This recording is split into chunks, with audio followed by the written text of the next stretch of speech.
Kisah Brigjen Krisnamurti, mantan atasan Ferdy Sambo yang pangkatnya tersalib. Gini nasibnya kini.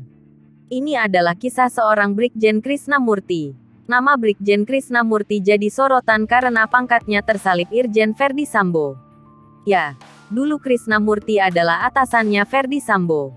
Nah, Brigjen Krisnamurti lantas kembali jadi sorotan setelah ramai kasus pembunuhan Brigadir J alias Brigadir Nofriansyah Yosua Huta Barat di rumah Irjen Ferdy Sambo.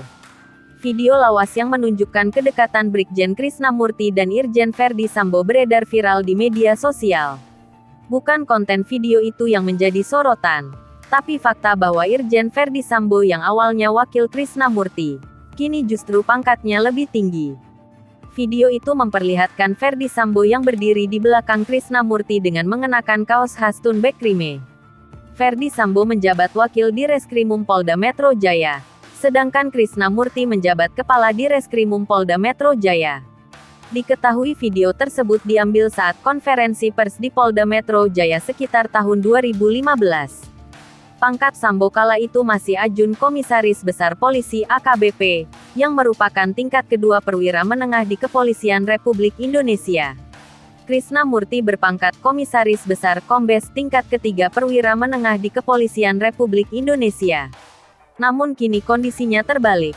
Pangkat Ferdy Sambo yaitu Irjen lebih tinggi satu tingkat dari Krisnamurti yang berpangkat Brigjen. Lantas bagaimana Krisnamurti menanggapi nyinyiran netizen? Di media sosial Instagramnya, Krisnamurti mengunggah video saat ia sedang berlari ditinggal kawan-kawannya. Lalu pada bagian caption, Krisnamurti meminta netizen untuk tidak membanding-bandingkan dirinya dengan orang lain.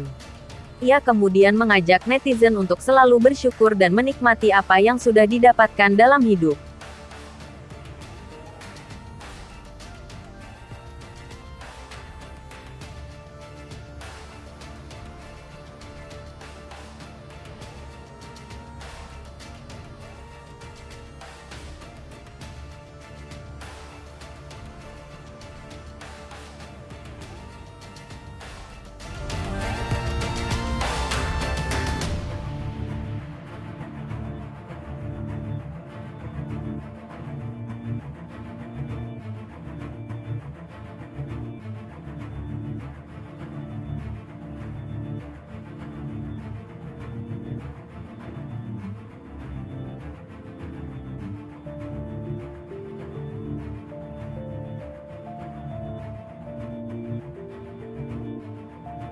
Hai pemirsa Sri Popo TV, jangan lupa komen, like, dan subscribe, serta tonton